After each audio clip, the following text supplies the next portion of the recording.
하나님 말씀 보겠습니다. 사도행전 9장 32절에서 43절까지 말씀 우리 함께 같이 교독합니다.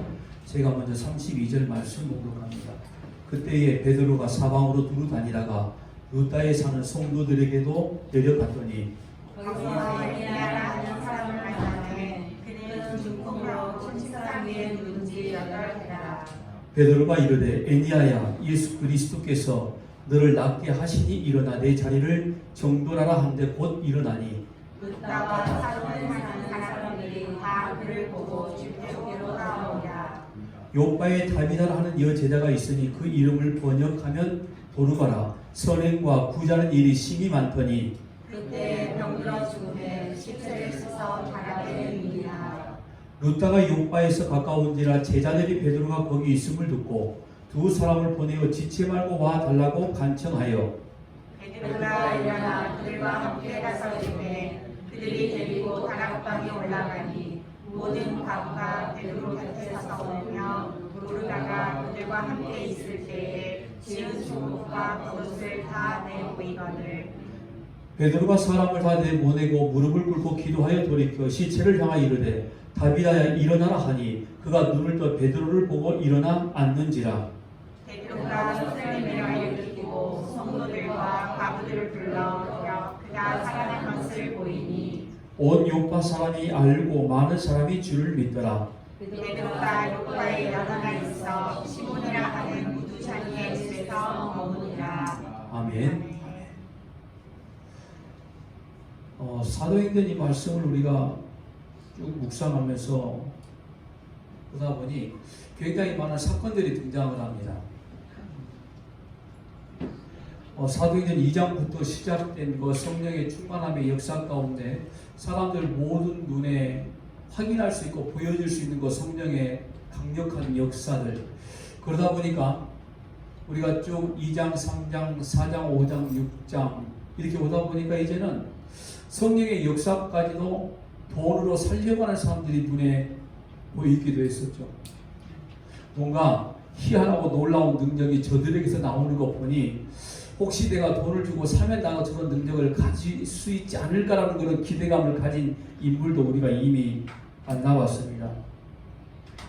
그런데 사실 여러분, 성경에 기록된 오늘 사도행전에 역시 많이 기록되어 있습니다만 수많은 사건들을 우리가 그게 단순한 사건이 아닌, 단순하게 병을 치료하고 오늘 본문에 나와 있는 대로 단순하게 죽은 자를 살리신 그런 하나님의 능력만을 보여주고자 하는 의도가 결코 아니었다는 것을 우리가 충분히 알 수 있습니다. 그러다 보니까 그 사건 속에, 역사 속에 과연 하나님께서 우리에게 무엇을 말씀하시는가, 여기에 우리가 집중을 하다 보니 좀 더 많은 성경을 우리가 볼 수밖에 없는 거죠. 왜냐하면 이 성경적 관점을 우리가 정확하고 그리고 아주 명확하게 이해를 하지 못하면은 그 본문을 통한 하나님의 놀라운 2000년 전의 역사 가운데서 우리에게 지금 향하신 말씀 우리가 전혀 듣지를 못하는 거죠. 그러니까 본문의 상황에 따른, 그리고 하나님 왜 이와 같은 사건을 오늘 저와 여러분에게 보여주셨을까, 기록된 말씀으로 왜 우리에게 주셨을까, 그렇게 우리가 기도하며 바라보게 되어졌을 때에 성경은 여기에서 이런 모양으로 이런 능력들이 하나님의 은혜 가운데 기록하였구나라고 우리가 성경을 볼 수 있다라는 겁니다. 예를 들면 우리는 왜 빌립이 만난 이방인이 왜 하필 에티오피아 사람이었냐, 그리고 왜 하필 또 넷이었냐, 우리가 지난주에 충분히 설명했죠. 이방인이면서도 생명이 없는 자에게 선택받은 자의 구원과 그리고 생명 없는 자에게 생명의 임함을 보여주시기 위한 하나님의 의도였기 때문에 거기에 굳이 내시가 등장할 수밖에 없었다는 거죠. 지난주에는 사울이 소경된 것 또한 우리가 말씀을 묵상을 했거든요. 사울이 소경된 것 역시 일어날 수 있는 여러 가지 일들 중 그저 우연히 그냥 눈이 멀게 된 것이 아니라 그 시대의 수많은 사람들에게 눈이 뜨였으나 하나님의 것을 바라보지 못하는 영적 무지함, 사도 바울이 가지고 있는 수많은 유대교적인 율법적인 지식조차도 아무것도 아님을 그게 곧 어둠이었다는 사실을 보여주기 위한 하나님의 뜻이 있었더라는 거죠. 그러니까 하나님은 도구로 삼은 인간을 통해서 성경을 쓰실 때에 그냥 그대로 아무렇게나 쓰신 게 아니라 철저하게 하나님의 계획과 하나님의 뜻이 있었더라는 겁니다. 단순히 성경을 시간상으로 기록하지 않으셨고 어떤 사건 중심만을 또 기록하지도 않으셨습니다. 여러분, 성경에 기록되어 있지 않는 수만 가지 놀라운 기적적인 역사들이 얼마나 많았을까요? 그런데 굳이 어찌 보면 우리가 알 수 있는 몇 가지만 이렇게 성경에 기록되어 있다는 거죠. 그런데 그 사건들이 전부 다 성별되어졌다는 겁니다. 그러니까 하나님의 의도가 분명히 있다라는 거죠. 그리고 놀랍게도 정확한 구조, 그러니까 성경적 구조와 배치 속에서 특별히 우리가 성경을 바라볼 때 어떻게 봐야 된다고 그랬죠? 구속사적인, 구원사적인 개념으로 우리가 성경을 봐야 된다고 그랬는데 그런 개념으로 모든 사건들과 역사적인 일들이 기록되어 있다라는 겁니다. 그러니까 우리가 성경을 볼 때 왜 굳이 이 사건이 여기에 있는가? 이 사건을 통해서 과연 하나님께서 우리에게 무엇을 말씀하고 계시는가? 과연 하나님의 뜻이 무엇인가? 이걸 우리가 살펴본다는 거죠. 그걸 단순하게 오늘 질병을 치료받고 죽은 자가 살림받는 것을 우리가 바라보는 것이 아니라 과연 하나님께서 무엇을 우리에게 주시기를 원하시는가? 여러분, 이런 말씀을 드리는 이유가 있습니다. 우리나라 교회는 적용에 아주 뛰어난 교회들입니다. 조금 더 정당하게 말한다고 그러면 큐티에 굉장히 능한 나라죠. 우리나라 교회는. 이렇게 말씀드리면 조금 우리가 긍정적으로 보여줄 수 있을 것 같죠? 하나님의 말씀을 큐티에 능한다, 적용에 능한다, 이 말은 저는 굉장히 지금 부정적으로 이야기하고 있는 겁니다. 이 하나님의 말씀을 대할 때에 구속사적인 관점에서 어떤 의미로 기록되어 있는가를 우리가 보는 것이 아니라 그냥 신변 잡기적으로 우리가 성경을 본다는 거죠. 큐티한다, 우리가 적용한다. 그럼 우리가 어떤 의미로 보죠? 과연 이 말씀이 나에게 어떻게 우리의 삶에 적용을 해야 되고 우리가 어떻게 따라가야 될까? 왠지 그럴싸하게 괜찮은 것 마냥 보여지지만은 사실은 제가 신변 잡기적이라고 그랬죠. 그 적용된 부분들이 신변 잡기적이라는 게 무슨 말인지 아시죠?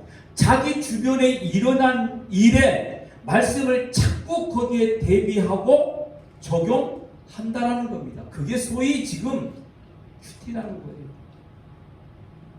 본문에서 하나님께서 구원사적인 개념으로 어떻게 우리에게 말씀하고 있는가, 이 사건을 통해서 하나님이 과연 무엇을 말씀하고 계신가, 이게 중요한 게 아니라 내 삶 속에 지금 적용시키고 있다는 거예요.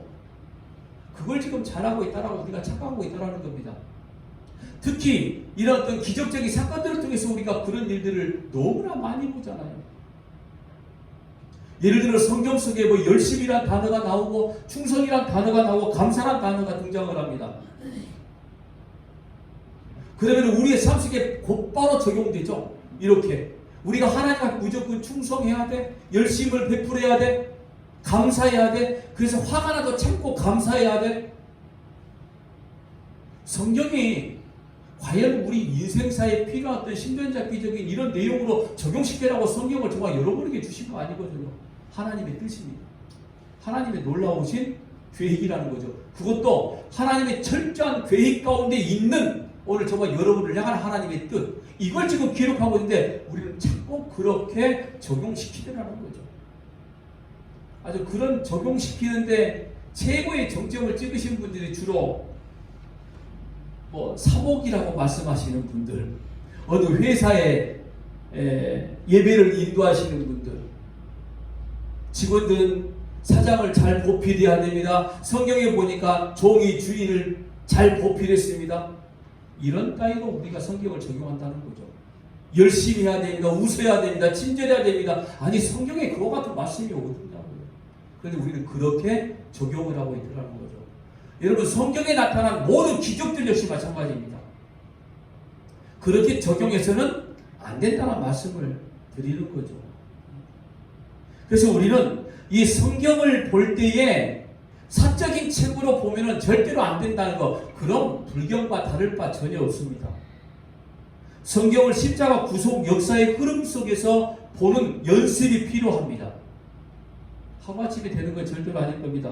오랜 습관적 훈련이 필요하고, 말씀을 대강 읽지 않고 과연 이 말씀이 왜 여기에, 그리고 또 베드로에게 아니면 바울에게 왜 오늘 우리에게 말씀하실까? 정말 꼼꼼하게 읽는 것을 우리가 성경을 통해서 알아야 된다는 거죠.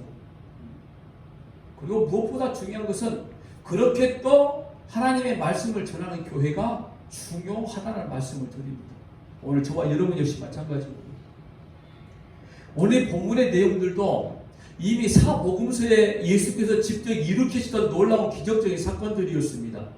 그런데 오늘 중심의 베드로가 예수님이 하셨던 이 사역들을 거의 마치 복사하듯이 흉내내듯이 지금 하고 있는 사건들을 우리가 보게 되어지는데, 베드로는 이 두 사람을 고치는 이로 등장을 하죠. 첫 번째 사람 누굽니까? 에니아라는 사람이었고, 두 번째 사람은 다비다 혹은 도르가라 불리는 사람이었습니다. 베드로가 이 루다에 도착했을 때 그곳에 있는 교회로 바로 가죠. 32절에 루다에 사는 성도들이라 이렇게 말씀했기 때문입니다. 그러니까 이미 이 지역에도 예수 그리스도를 믿는 사람들, 회중들이 분명히 있었더라는 거죠. 어느 사건들로 인해서 이렇게 루다까지 하나님의 백성들이 생겨난 거죠? 스데반 집사의 순교를 통해서 예루살렘에 너무너무 무섭고 두려운 핍박이 시작됐을 때에 믿는 자들이 사방으로 흩어졌더라, 우리가 이렇게 보는 겁니다.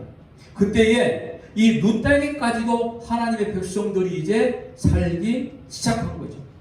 그런데 여기에는 8년 동안 중풍병자로 병상에 누워있는 에니아라는 사람이 등장을 합니다. 그리고 베드로는 그 에니아를 치료하는데 34절 말씀 보니까 베드로가 이르되 에니아야, 예수 그리스도께서 너를 낫게 하시니 일어나 내 자리를 정돈하고 한데 곧 일어나니.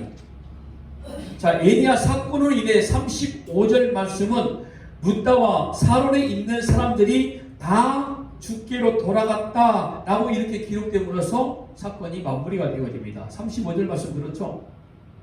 자, 그리고 다음 이야기가 이제 요바에 사는 다비다라고 하는, 그리고 도르가라고 말하는 여제자가 있었는데, 다비다는 아람어로 쓰여진 것이고 도르가는 헬라어로 번역한 건데, 36절 말씀 보니 요바에 다비다라는 여제자가 있으니 그 이름을 번역하면 도르가라. 선행과 구제하는 일이 심히 많더니, 근데 이 사람이 어떻게 된 거죠? 죽었습니다. 자, 36절에 선행과 구제하는 일이 심히 많았다. 39절 말씀 보니까 다비다가 만들어서 손으로 직접 지어서 사람들에게 주었던 속옷과 겉옷들을 보여주는 장면으로 봐서 교회에서 많은 이들에게 사랑과 자비를 베풀었던 이런 사람으로 우리가 생각할 수가 있다는 거죠. 여기에 우리가 만약에 적용을 하면 도르다는 하나님의 은혜 가운데 베드로를 만나게 되어졌고, 사도 베드로를 통해서 그가 치료함을 받게 되어졌었는데, 그가 한 행적 모두를 전부 다 성경에서 기록된 걸 보니 그가 진짜 선행과 구제하는 일이 많은 사람이었고, 그리고 남들에게 굉장히 많은 베품을 했던 그 사람이었기 때문에 하나님이 그를 살려주셨다라고 우리가 적용을 한다라는 거죠. 문제는. 그런데 여러분, 사실 이 말씀은요, 다비다가 믿음이 좋았다는 걸 이야기하고 싶은 게 아닙니다. 다비다가 지금 선행과 구제하는 일이 심히 많았다, 속옷, 겉옷까지 남들에게 지어줄 정도로 굉장히 착한 사람이었다라고 보여주는 것은 그가 철저하게 지금 율법적인 사람이었다는 것을 지금 보여주고 있는 거예요. 그가 죽은 거예요. 그리고 다시 살아났어요. 그럼 뭡니까? 율법으로 죽고 생명으로 다시 새로운 생명으로 살게 됨을 지금 이야기해주고 있는 거거든요.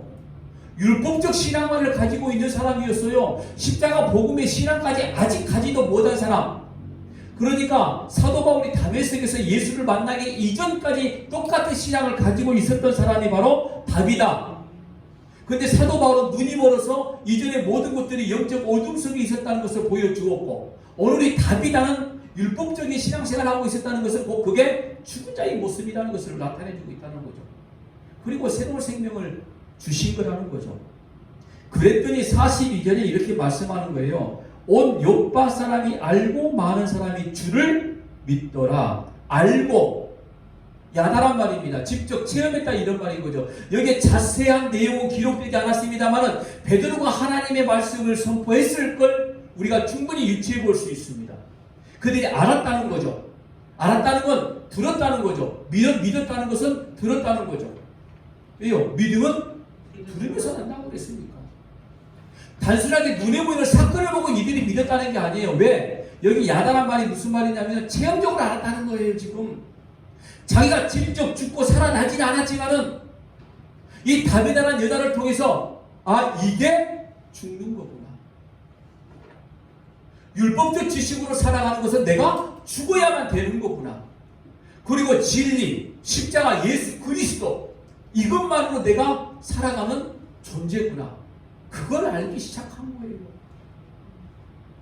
오늘 저와 여러분이 눈으로 바라보는 사건들만 쫓아다니면서 우리가 믿음 생활하는 게 아니라 정말 내가 귀로 듣고 하나님의 말씀의 역사 가운데 들어지는 역사 가운데 그것이 내 신앙 고백으로 아멘으로 토해져 있을 때에 그게 진짜 믿음으로 가기 시작하는 거죠.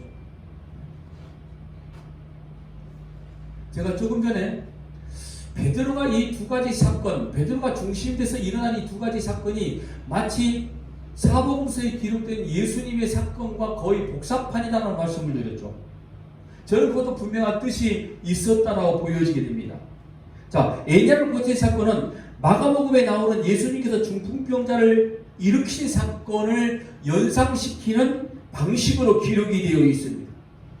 베드로가 정말 정확하게 합니다. 예수님께서 중풍병자를 고치셨을 때에 말씀하신 것을 복사했는데 오늘 본문에서 베드로가 예수님께서 중풍병자를 고치신 이후에 마가복음 2장 11절에 이렇게 말씀하셨거든요. 내가 내게 이르노니 일어나 내 상을 가지고 집으로 가라 하시니, 그랬더니 베드로가 어떻게 이야기하죠? 일어나 내 자리를 정돈하라. 거의 같은 말이었습니다. 그리고 다비다를 살리신 것은 죽은 야이로의 딸을 살리신 것을 연상시킬 수밖에 없습니다. 마가복음 5장이나 누가복음 8장에 기록되어 있는데 마가복음 5장 41절 말씀 보니까 그 아이의 손을 잡고 이르시되 달리라군 하시니, 번역하면 곧 내가 내게 말하느니 소녀야 일어나라 하심이라. 달리다군 일어나라 말은 이런 말이거든요. 그런데 여기 40절에 베드로도 이렇게 말하죠. 베드로가 사람을 다 내보내고 무릎을 꿇고 기도하고 돌이켜 시체를 향하여 이르되 다비다야 일어나라. 이게 일어나라가 달리다 쿰 뒤에 접속어만 조금 다른 용어로만 쓰여졌습니다. 일어나라고 명령한 게 똑같았습니다. 그러니까 베드로가 지금 이 예수님의 어찌 보면 사역 연장선상에서 중풍병자를 치료하시고 야이로의 딸을 일으켜 세우는 것, 즉 죽은 자를 일으켜 세웠던 이런 모든 것들이 예수께서 이 땅에 하신 일 가운데 뭘 보여주시기 하느라고 그랬죠? 하나님의 나라. 하나님의 나라는 영원한 생명이 있음을 보여주시기 위함이었단 말이죠. 베드로 역시 마찬가지로 지금 선포하는 복음의 핵심이 뭐냐면 하나님의 나라인데, 예수님이 하셨던 걸 똑같이 흉내내고 있다는 것은 그 예수로 인한 하나님의 나라를 지금 말씀해 주고 있는 거거든요. 34절의 말씀 보니까 볼까요? 베드로가 이르되 에니야야 예수 그리스도 너를 낫게 하시니 일어나 내 자리를 정돈한데 곧 일어나니, 여기 또 예수께서 너를 낫게 하신다. 그럼 뭐예요? 지금 베드로는 이 병자를 고치는 일이 자신의 능력이 아니라는 거죠. 곧 예수 그리스도의 능력이라는 겁니다. 예수님이 이 땅에 오셔서 보여주시고자 하는 하나님의 나라, 예수님이 이 땅에 오셔서 모든 백성들에게 알게 만드시는 하나님의 나라, 그 나라를 지금 말씀해 주시기 위해서 이 질병을 치료하시고 다비다를 일으키시면서 그 그렇게 하셨던 것을 바로 이와 같은 모든 일들은 예수께서 하셨던 일이야. 그런데 우리는 이 말씀을 가지고 우리 일상생활에 신변잡기적으로 자꾸 적용을 하고 있다고요? 예수께서 하신 일이고 하나님의 나라를 보여주시는 목적인데도 불구하고 온전히 지금 내 삶에만 적용되어야 된다고요? 내가 힘들고 어려웠을 때에 성경의 사건을 들춰내면서 하나님이 예전에 이렇게 하셨으니까 지금도 하실 수 있잖아요. 그럴 수 있습니다. 충분히 인간은 그럴 수 있죠. 아니 죽은 자도 살리시는 하나님이신데 나도 좀 살려줄 수 있지 않아요? 그럴 수 있습니다. 중요한 건 뭡니까? 그런데 하나님의 뜻이거든요. 하나님의 방식입니다. 하나님의 계획 가운데 있어야 된다는 거죠. 모든 것들이 예수 그리스도로 인한 일이라는 사실을 우리가 알고 있어야 된다는 겁니다. 분명 베드로는 아주 예수님을 복사하고 있는 것 같이 보여지지만은 자기가 예수님이라고 말하지 않았다는 거 우리가 볼 필요가 있는 거죠. 왜냐하면 기도하여라고 말했기 때문인 겁니다. 베드로는 그냥 한 게 아니라 기도하여. 그러고 보니 여러분 사도행전에 기록된 베드로가 일으켰던 어떤 그런 사건들을 보면은 늘 예수 그리스도의 이름으로 라는 말을 항상 수식어처럼 붙어 나오기 시작하죠. 근데 성경에서 이렇게 예수로 인한 예수 그리스도의 이름으로 라고 이렇게 이야기를 하고 있는데 이 땅에 세워진 기존 교회들이 그렇게 하지 못하고 있는 거죠. 어찌됐든 누가 설교를 잘하더라. 참 듣기 쉽게 이야기를 하더라. 너무 좋더라. 설교를 듣고 참 좋더라. 이런 반응도 제가 아니다라는 말씀을 드렸죠. 설교를 듣고 야 내가 이게 어떻게 살아야 될까? 이게 과연 가능한 일일까? 내가 할 수 있는 일이 아무것도 없어?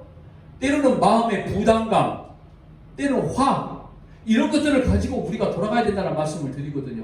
근데 이 말씀을 들으니 뭔가 내가 세상 가운데 뭔가 할 수 있을 것 같아. 이 말이 무슨 말이죠? 적용할 수 있다라는 거죠. 착각입니다.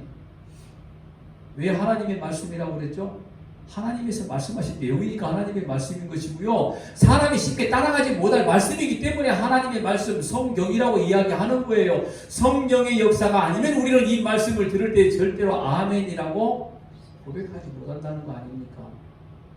성령의 역사가 아닌 것은 우리가 하나님의 말씀, 진리를 들을 때에 그래 이 말씀이 십자가의 구속의 은혜야 라고 우리가 고백하지 못한다 이거예요. 그런데 그냥 귀로 듣기 좋은 소리는 이렇게 하면 되겠다.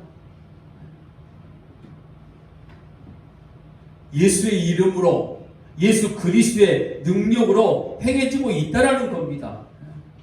그러니까 두 가지 사건이 모두 다 예수님께서 행하시는 일임을 보여주는 방식으로 그 예수님의 능력으로 이루어진 일임이 방식에 있어서도 공통적으로 지금 나타나고 있는데 우리의 삶이 그리 되어야 된다는 거예요. 인생 살아가는 동안에 우리를 통한 하나님의 뜻을 진리 가운데 선포된 그 말씀 가운데 우리를 향한 하나님의 뜻을 우리가 알아야 되고 알고 듣고 믿음으로 고백하는 자들이 되어야 된다는 것을 말씀하고 있는 겁니다. 에니야 사건 결론 35절이나 다비다 사건의 결론이 주께로 돌아가니라. 주께 믿더라. 이겁니다. 결론이 그겁니다. 요즘은 좀 없는 줄 알았더니 요즘도 이런 게 굉장히 많이 있더라고요. 아주 작게 소규모적으로 하는 것 같아요. 무슨 영성 훈련 프로그램.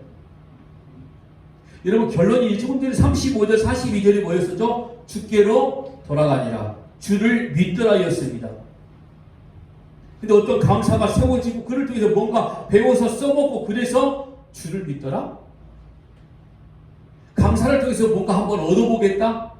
은사, 전목 저는 없어진 줄 알았어요. 요즘은 그랬더니 요즘도 작게 하는 데가 너무나 많이 있음을 제가 이번 주에 어떤 목사님들하고 이야기하다가 들었잖아요. 아주 가까운 데도 있더라고요. 은사 전복 집회 같은 비스무리한 게.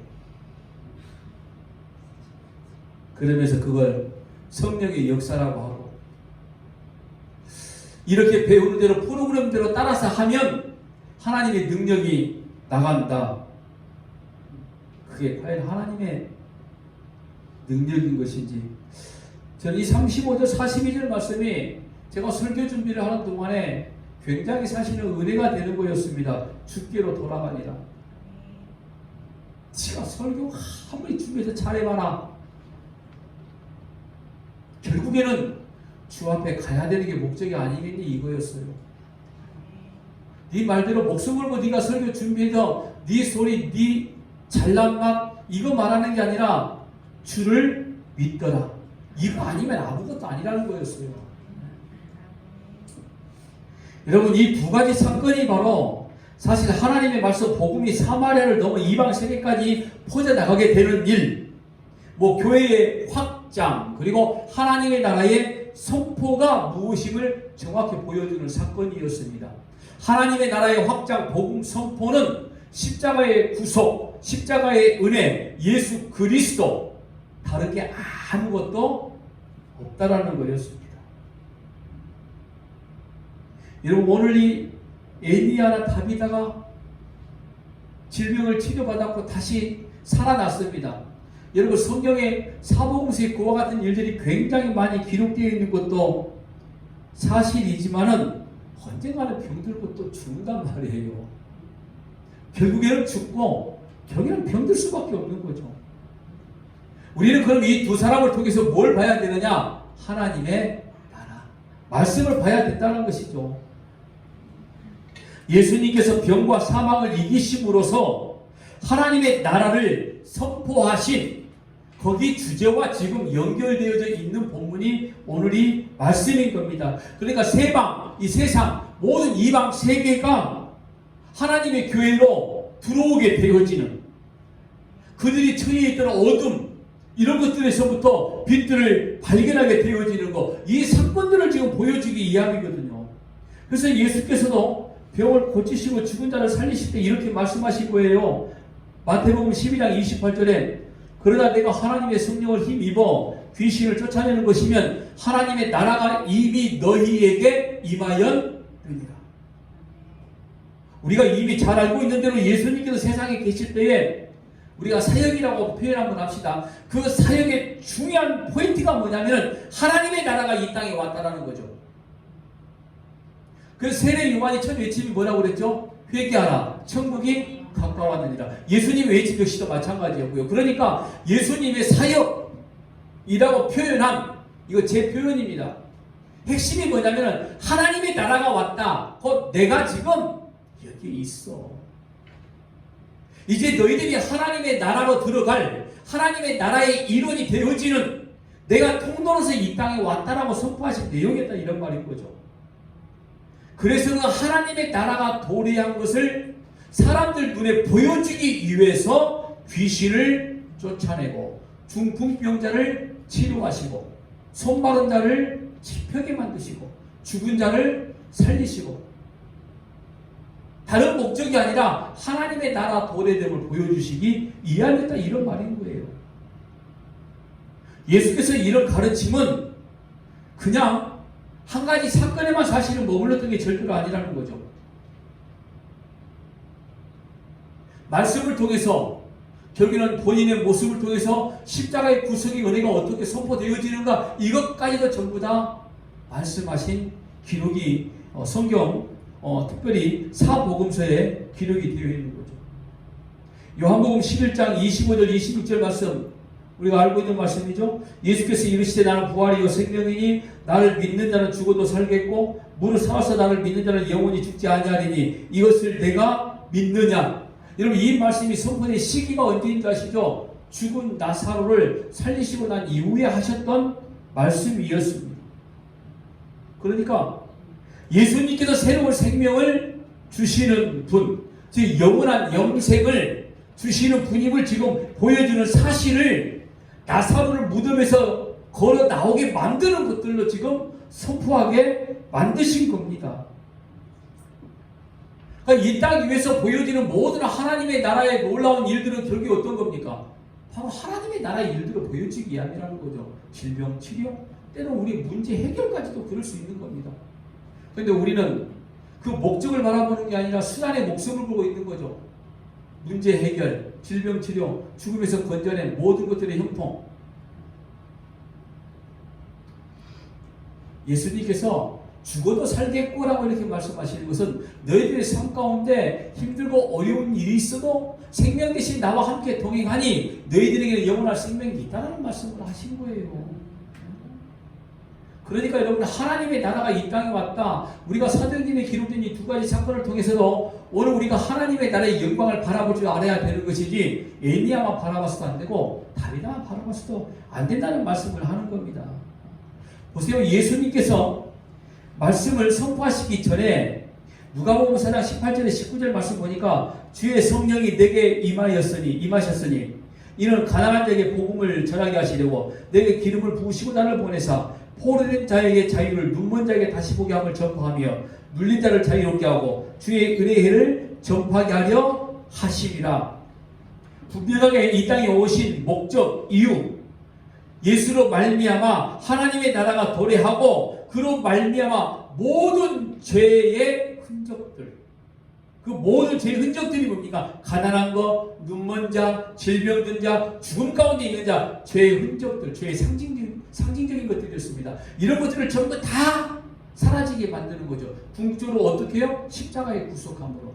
그러니까 예수님이 십자가의 구속, 십자가의 죽으시기 이전에는 직접 그걸 침입해 주시고 귀신을 쫓아내는 것들로 지금 하나님의 구원을 지금 설명해 주시고 있었거든요. 그걸 완전히 이루신 사건이 바로 십자가의 사건이라는 거. 그래서 우리 눈에 보여지는 모든 이런 증상들, 질병, 힘든 고통, 인생의 어려운 문제, 이런 모든 것들이 뭐냐면 죄의 증상들이라는 겁니다.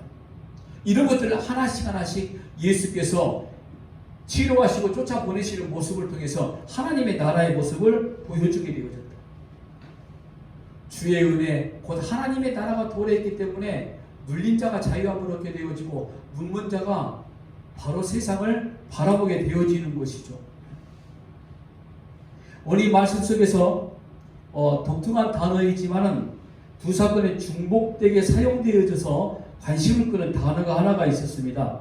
34절과 40절도 나와 있는데 일어나다라는 단어였습니다. 병들었던 에니야가 자리에서 일어날 때, 그리고 죽었던 다비다가 자리로부터 일어날 때 두 번 다 똑같은 단어를 사용을 했거든요. 일어나다. 여러분, 이게 일반적인 용례로 우리가 앉아있다, 누워있다, 일어섰다 뭐 이렇게 쓰여질 수 있는데 이 단어가 굉장히 독특성을 가지고 있다는 것은요, 구할 때 쓰여지는 단어였습니다. 구할 때 쓰여지는 단어.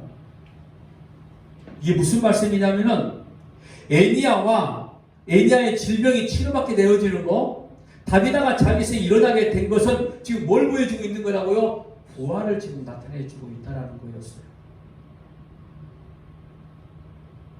우리의 문제가 여러분, 우리가 믿음으로 기도해서 해결됐다 합시다. 물론 하나님의 뜻대로 하시는 일이시지만, 근데 이런 모든 것들은 결국에는 어떤 것을 지금 말씀해 주실 이야기냐면은 하나님의 나라 도래라고 그랬죠. 그런데 그 하나님의 나라의 도래는 부활 지체를 지금 이야기해주고 설명해주고 있다는 거였어요. 결론적으로 베드로는 지금 예수님의 부활을 직접 눈으로 확인한 사람이었었거든요. 무덤에 뛰어 들어가서 예수님이 계시지 않는 모습을 봤고, 자기들보다 먼저 갈릴리 바다에서 자기들을 기다리고 있는 예수님을 바라봤던 사람이 베드로가 아닙니까? 그래서 베드로의 이 말씀 선포의 핵심은 다른 게 아니라 십자가의 구속과 부활이었습니다. 그러니까 베드로가 지금 이방 세계에 나가서 세상 가운데 하나님의 말씀을 선포하는데 가장 전하고 싶은 강력한 메시지를 다른 거 아니라 바로 부활이었습니다.